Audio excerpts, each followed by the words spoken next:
Hello बच्चों, मैं आपका सनी भैया और आप आए हैं सनी कॉमर्स क्लासेस में, जहां पढ़ेंगे कॉस्टिंग एक अलग ही अंदाज में।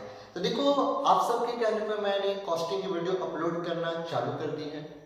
इससे पहले एक वीडियो बन चुकी है जो कि मैंने अपलोड कर चुकी है। अगर आप लोगों ने अभी तक वो वीडियो नहीं देखा है तो पहले सबसे पहले जाइए उस वीडियो को देखिए, उसके बाद ये सेकंड वीडियो पे आइए तो आपको ज्यादा फायदा होगा। ठीक है, तो याद रखें, जिन लोगों ने नहीं देखा वो जाए पहले देखें फिर इस वीडियो में आए। ठीक है, तो चलिए स्टार्ट करते हैं। हम लोग एक बार जस्ट रिवीजन कर लेता हूँ। मैंने पिछली क्लास में आपको बताया था कि कॉस्ट किसे कहते हैं। कॉस्ट का मतलब होता है किसी भी प्रोडक्ट को मैन्युफैक्चर करने के लिए जो आपने एक्सपेंडिचर किया वो उसकी कॉस्ट कहलाती है। ठीक है, अब कॉस्ट को निकालने के लिए जो मेथड्स, प्रोसेस, जो टेक्निक आप यूज करते हो वो हमारी क्या कहलाती है? कॉस्टिंग कहलाती है। ठीक, कॉस्ट अकाउंटिंग में आप क्या करते हो? उस कॉस्ट को रिकॉर्ड करते हो, क्लासिफाई करते हो, उसके अलावा एक रिपोर्ट रेडी करते हो, वो आपकी कॉस्ट अकाउंटिंग कहलाती है। जब वो बुक्स ऑफ अकाउंट्स करते हो और जो भी एप्लीकेशन रूल्स रेगुलेशन को फॉलो करते हो, आप ये सारा काम करते हो, उसको हम लोग कॉस्ट अकाउंटेंसी के नाम से जानते हैं। ठीक है, तो इतना कुछ मैंने आपको पिछली वीडियो में समझाया। आज हम लोग आगे का टॉपिक को करेंगे आराम से। आज हमें पढ़ना क्या है? सबसे पहले तो आपको पता होना चाहिए कॉस्ट क्या होता है, आपको पता ही है। आज हम लोग पढ़ेंगे एलिमेंट्स ऑफ कॉस्ट, यानी बोला जाए एलिमेंट ऑफ कॉस्ट, यानी कॉस्ट के तत्व। हिंदी में बोला जाता है तत्व, कंपोनेंट्स, एलिमेंट्स। ठीक है, तो तत्व यानी सोचो, दिमाग लगाओ, अगर मुझे किसी भी प्रोडक्ट को अगर बनाना है, आप थोड़ा सा दिमाग लगाएं कि मुझे, मान लीजिए मुझे एक फर्नीचर बनाना है। ठीक है, अगर मुझे एक फर्नीचर बनाना है तो फर्नीचर बनाने के लिए मुझे क्या चाहिए? रॉ मटेरियल चाहिए, यानी लकड़ियां चाहिए। उसको बनाने वाला मुझे एक बंदा चाहिए, कारपेंटर, बढ़ई जिसको बोल सकते हैं आप। ठीक है, जो उसको बनाएगा, प्लस उसको बनाने के लिए एक्स्ट्रा और बहुत सारे खर्चे होंगे। ठीक, उन सब खर्चों को जब जोड़ा जाएगा, उन सारे खर्चों को जब जोड़ा जाएगा, तब हम एक प्रोडक्ट की कॉस्ट को डिटरमाइन कर पाते हैं कि एक प्रोडक्ट की कॉस्ट कितनी रखनी है हमें। ठीक है, तो उसी तरह क्या होता है कि एलिमेंट ऑफ कॉस्ट में तीन तरह के कॉस्ट आपको देखने को मिलते हैं, यानी बोला जाए पूरा कॉस्ट के तीन एलिमेंट होते हैं। सबसे पहला जो होता है वो कहलाता है मटेरियल्स, दूसरी जो होती है वो कहलाता है लेबर, तीसरा जो कहलाता है वो कहलाता है एक्सपेंसेस।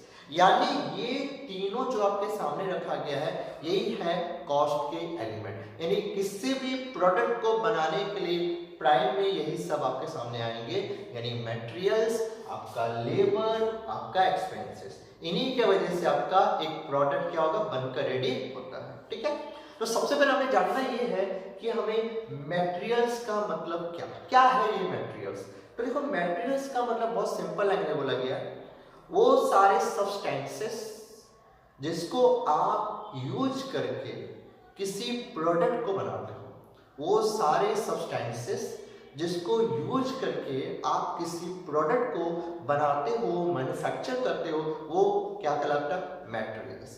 जैसे अगर मैं एक बात बोलूं, अगर आपको एक फर्नीचर बनाना है, अगर आपको एक फर्नीचर बनाना है तो फर्नीचर के लिए आपको क्या चाहिए? लकड़ियां चाहिए, काटी चाहिए, ग्लू चाहिए, पॉलिश चाहिए, पेंट चाहिए। ये सारा कुछ होगा तभी तो जाके आपका फर्नीचर रेडी होगा।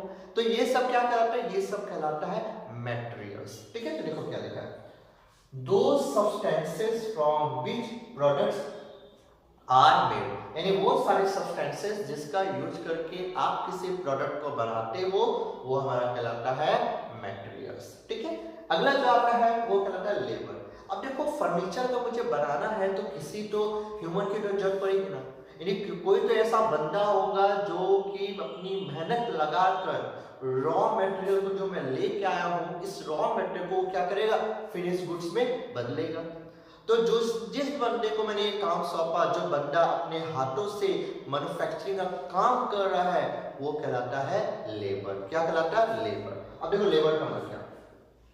It is human effort involve in transforming materials into finish product. ये एक ह्यूमन के द्वारा लगाया गया एफर्ट होता है जिसके द्वारा रॉ मटेरियल को फिनिश गुड्स में हम लोग बदल पाते हैं। ठीक है, तो ये मेरा क्या कहलाता है? ये मेरा कहलाता है लेबर के नाम से जाना जाता है। ठीक है, अगला आते हैं एक्सपेंसेस। एक्सपेंसेस की डेफिनेशन बहुत कमाल की दी गई है, ध्यान से सुनिएगा। वो कॉस्ट जो आपका मटेरियल से जुड़ा नहीं है, मटेरियल से बिल्कुल जुड़ा नहीं है, आपका वो कॉस्ट जो लेबर से भी नहीं जुड़ा हुआ है।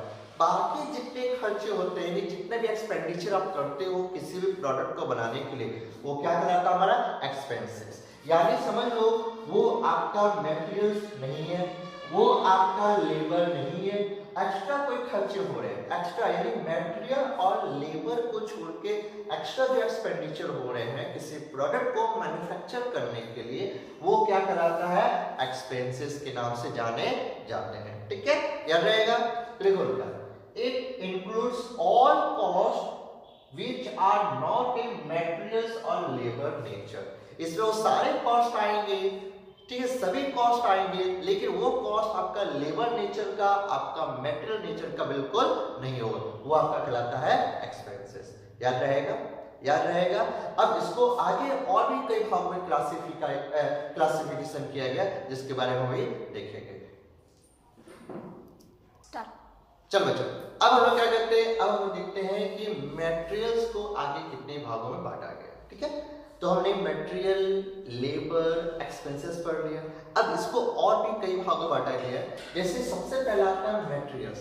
मटेरियल्स को आगे दो भाग में बांटा गया, जिसको बोलते हैं पहला कहलाता है डायरेक्ट मटेरियल्स, दूसरा कहलाता है इनडायरेक्ट मटेरियल।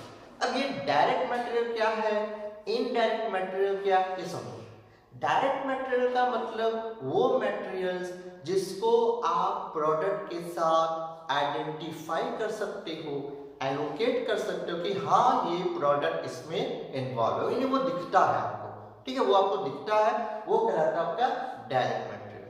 सर हमें समझ में नहीं आया, चलो मैं सिंपल एग्जांपल देता हूँ। ये आपके सामने क्या है, सर ये मेरा सामने कलम दिख रहा है। अच्छा, इस कलम में क्या आपको दिखा दे रहा है, ये ढक्कन है, ये बॉडी किससे बनी है, सर प्लास्टिक की बनी। ये जो प्लास्टिक है जो आपको दिख रहा है इसके अंदर में, ठीक है, पूरा दिख रहा है, ये क्या कहलाता है, डायरेक्ट मटेरियल कहलाता है। अब मुझे बताओ इसके अंदर में कितना इंक होगा, कितनी बूंदे इंक होगी, सर पता नहीं, नहीं ना पता, पता ही नहीं पता एकदम, वो क्या कहलाता है इनडायरेक्ट मटेरियल। यानी डायरेक्ट मटेरियल का मतलब वो मटेरियल जिसको आप प्रोडक्ट के साथ आइडेंटिफाई कर सकते हो, एलोकेट कर सकते हो, वो कहलाता है आपका डायरेक्ट मटेरियल। जैसे अगर फर्नीचर बनाना है तो फर्नीचर बनाने के जो लकड़ियां होगी वो क्या कहलाएगा, उसका डायरेक्ट मटेरियल के नाम से जाना जाएगा। याद रहेगा। इनडायरेक्ट मटेरियल, इनडायरेक्ट मटेरियल वो मटेरियल जिसको आप प्रोडक्ट के साथ आइडेंटिफाई एलोकेट नहीं कर सकते। ठीक है, आइडेंटिफाई एलोकेट नहीं कर सकते, तो मैं लिख देता हूं, ठीक है, आइडेंटिफाई एलोकेट, ठीक है, एलोकेट आप नहीं कर सकते हैं। अगर आपने इसको आइडेंटिफाई और एलोकेट कर दिया तो वो डायरेक्ट मटेरियल है। अगर आप किसी भी मटेरियल को प्रोडक्ट के साथ आइडेंटिफाई और एलोकेट अगर नहीं कर पाते हैं तो वो हमारे कहलाते हैं इनडायरेक्ट मटेरियल। जैसे अगर इस प्रोडक्ट को बनाया जाता है तो इसको मशीनों का यूज किया जाता है। ठीक है, अब मशीनें जो होती है, मशीनों में लुब्रिकेंट ऑयल, ठीक है, तेल लगता है, ठीक है, बहुत सारे कंज्यूमर स्टोर्स होते हैं, बहुत सारी चीजों का यूज होता है जो कि प्रोडक्शन के दौरान कहाँ चली जाती है पता नहीं चलता। ठीक है, वो कहलाता है आपका इनडायरेक्ट मटेरियल्स। जैसे पेट्रोल देखो, आप जब गाड़ी में डालते हो तो कहाँ चला जाता है पता भी नहीं चलता, वो क्या कंज्यूम हो गया, जो प्रोडक्शन के दौरान कंज्यूम हो जाता है। ठीक है, यानी बोला जाए जब इसको बनाया जाता है तो वो क्या होता है, प्रोडक्शन के दौरान कंज्यूम कर लिया जाता है, वो कहलाता है हमारा इनडायरेक्ट मटेरियल्स। ठीक है, जैसे नेल्स हो गया, पॉलिश हो गई, ये सारा कुछ आपका क्या आता है, इनडायरेक्ट मटेरियल के अंदर में आता है। ठीक है, तो मटेरियल कितने तरह के हैं, तो मटेरियल दो तरह के होते हैं, एक डायरेक्ट मटेरियल, एक इनडायरेक्ट मटेरियल। अब आगे आते हैं लेबर। लेबर में हमारा दो तरह का होता है, एक होता है डायरेक्ट लेबर, एक होता है इनडायरेक्ट लेबर। डायरेक्ट लेबर का मतलब क्या, डायरेक्ट लेबर का मतलब सेम वही बात है, ध्यान सुनिएगा, वो लेबर जिसको आप आइडेंटिफाई कर सकते हो, एलोकेट कर सकते हो विथ ए प्रोडक्ट, किसी प्रोडक्ट के साथ जब आप कोई भी कॉस्ट को यानी कोई भी लेबर कॉस्ट को आप आइडेंटिफाई कर सकते हो, एलोकेट कर सकते हो, वो कहलाता है मेरा डायरेक्ट लेबर। जैसे फर्नीचर का मैं एग्जांपल बताता हूं।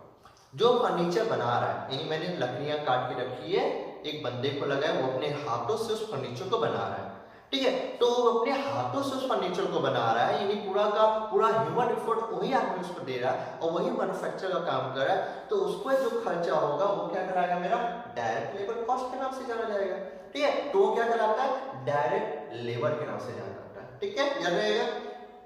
अच्छा, अब देखो फैक्ट्री में जो होते हैं बहुत सारे ऐसे बंदे भी होते हैं जिनका काम मैन्युफैक्चरिंग से जुड़ा बिल्कुल नहीं होता, उनका कोई मतलब नहीं कि मैन्युफैक्चर से कोई भी मतलब नहीं, कोई और काम हो सकता है। मान लो सुपरवाइजर काम हो, इतना काम हो रहा है, ठीक से काम सुपरवाइजर का काम हो सकता है, गेट कीपर का काम हो सकता है, टाइम बुकिंग का काम हो सकता है, टाइम कीपिंग का काम कर सकते हैं, ठीक है। यानी वो ऐसे लेबर जिनका मैन्युफैक्चर से कोई नाता नहीं है, ठीक है, फिर भी उनको हम पैसा दे रहे हैं ना कोई और काम की वजह से, तो वो क्या कहलाता है, हमारा इनडायरेक्ट लेबर के नाम से जाना जाता है, ठीक है। तो बात को समझना, डायरेक्ट लेबर का मतलब कि वो लेबर जिसको आप प्रोडक्ट के साथ आइडेंटिफाई एलोकेट कर सकते हैं, वो डायरेक्ट लेबर है।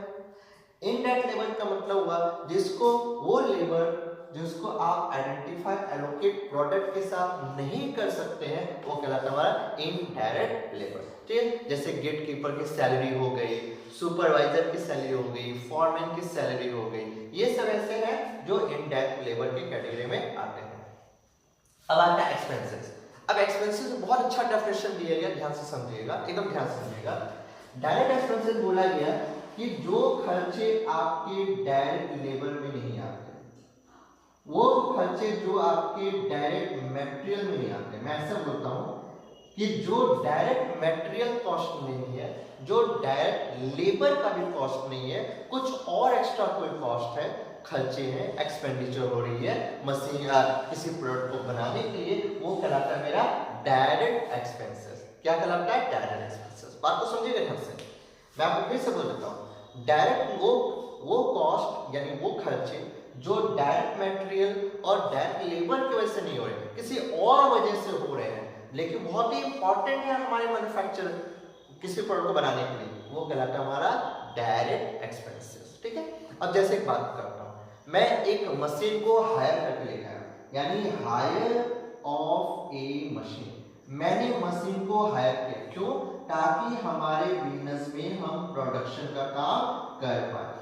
तो इस मशीन का हमने जो भाड़ा दिया, जो हमने रेंट दिया, वो हमारा कहलाता है डायरेक्ट एक्सपेंसेस के नाम से जाना जाता है, ठीक है, याद रहेगा।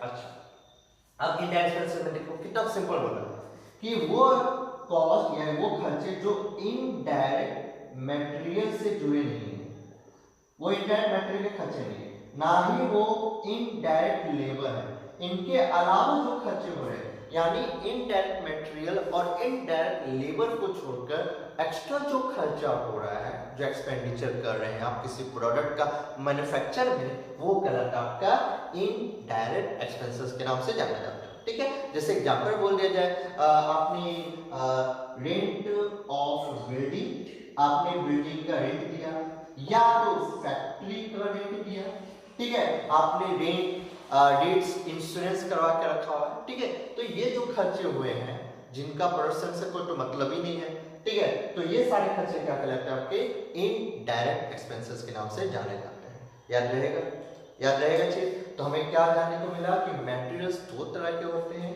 डायरेक्ट मटेरियल, इनडायरेक्ट मटेरियल, जिसको आप आइडेंटिफाई लोकेट कर सकते हैं वो डायरेक्ट, जिसको नहीं कर सकते वो इनडायरेक्ट। फिर हमने पढ़ा लेबर के बारे में, लेबर भी दो तरह के मिले, डायरेक्ट लेबर, इनडायरेक्ट। जिसको आप प्रोडक्ट के साथ आइडेंटिफाई एलोकेट कर सकते हैं वो डायरेक्ट लेबर, जिसको आप प्रोडक्ट के साथ आइडेंटिफाई एलोकेट नहीं कर सकते हैं वो इनडायरेक्ट लेबर।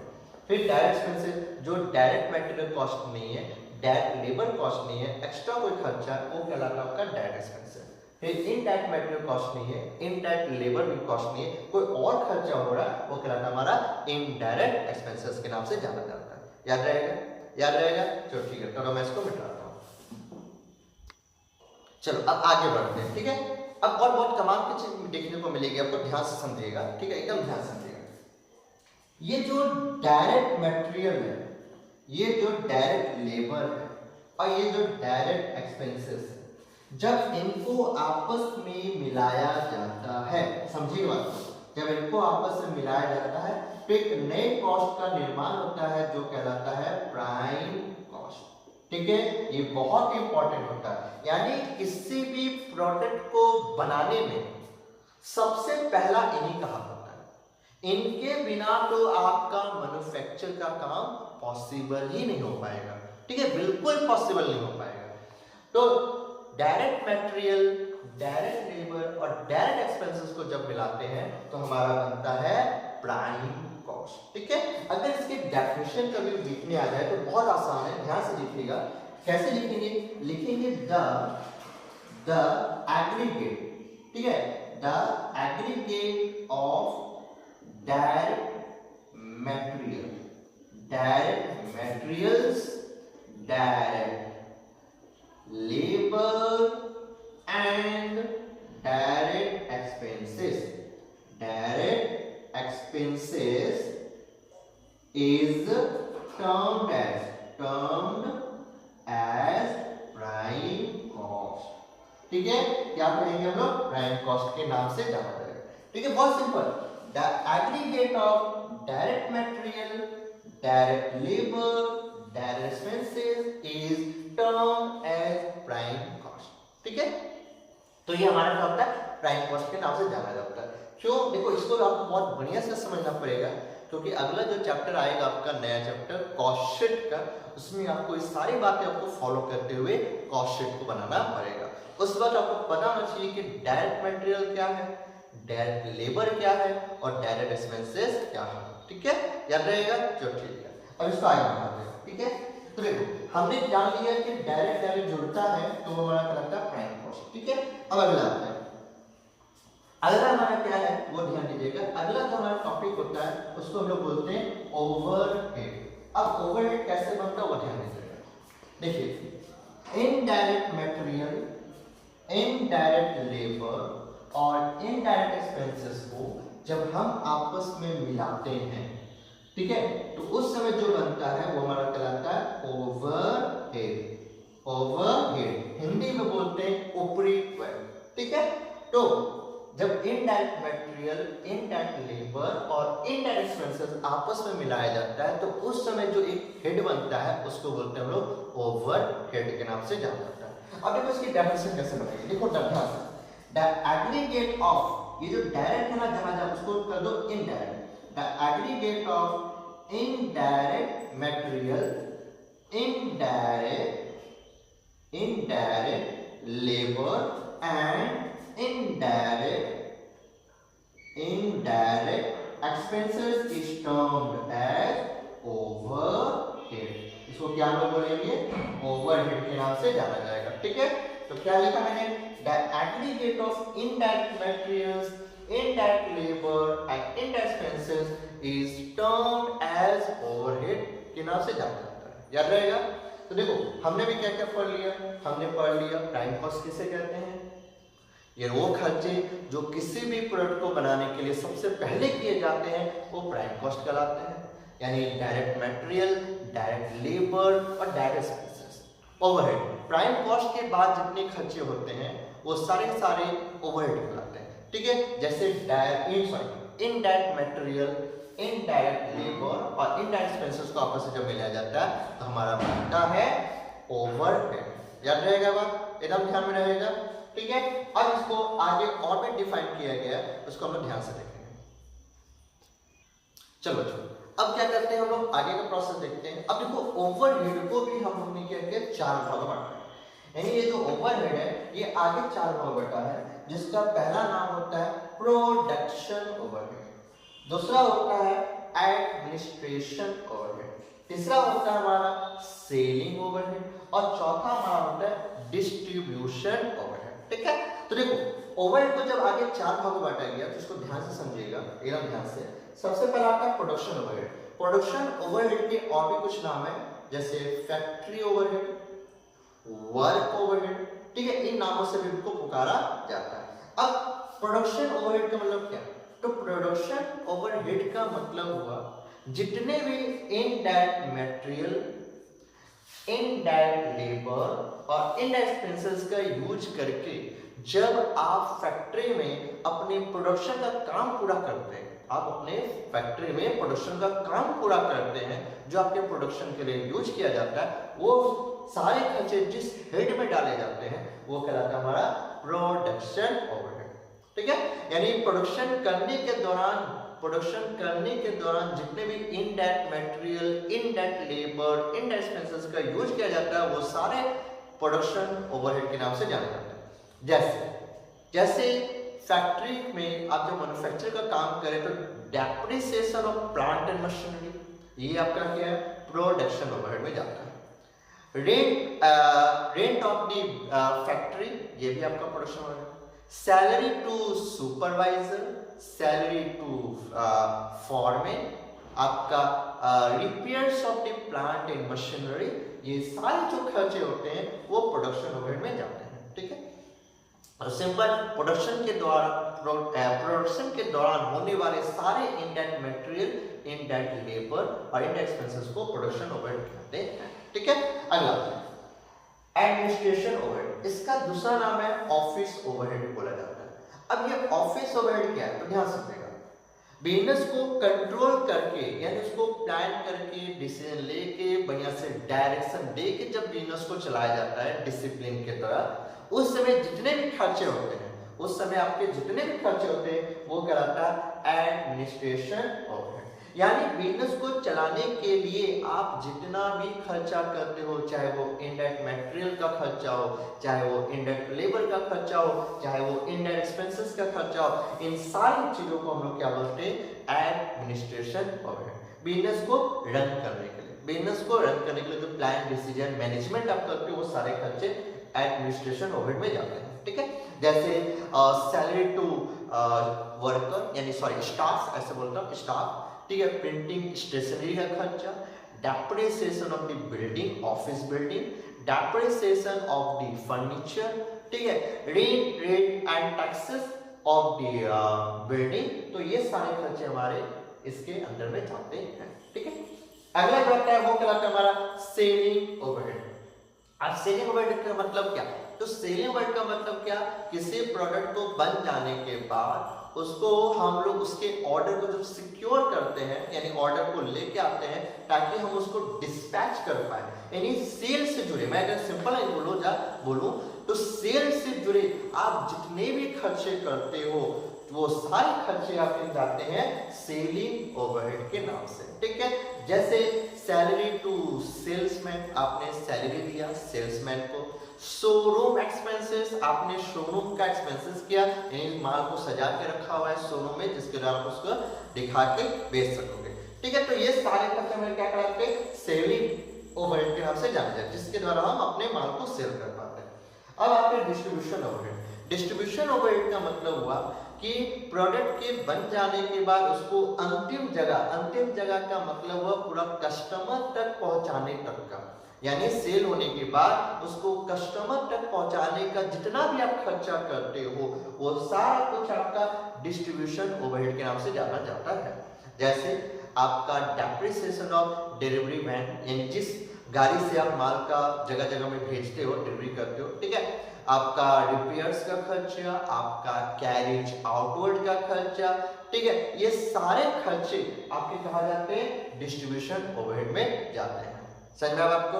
तो ये था पूरा का पूरा एलिमेंट ऑफ कॉस्ट जो मैंने आज आपको समझाया। तो एलिमेंट ऑफ कॉस्ट में मटेरियल, लेबर, एक्सपेंसेस, तीन एलिमेंट्स होते हैं। मटेरियल को आगे दो भाग में, डायरेक्ट और इनडायरेक्ट, लेबर को डायरेक्ट, इनडायरेक्ट, एक्सपेंसेस को डायरेक्ट और इनडायरेक्ट। डायरेक्ट यानी direct material, direct labour, direct expenses को जोड़ेंगे तो प्राइम कॉस्ट बनता है।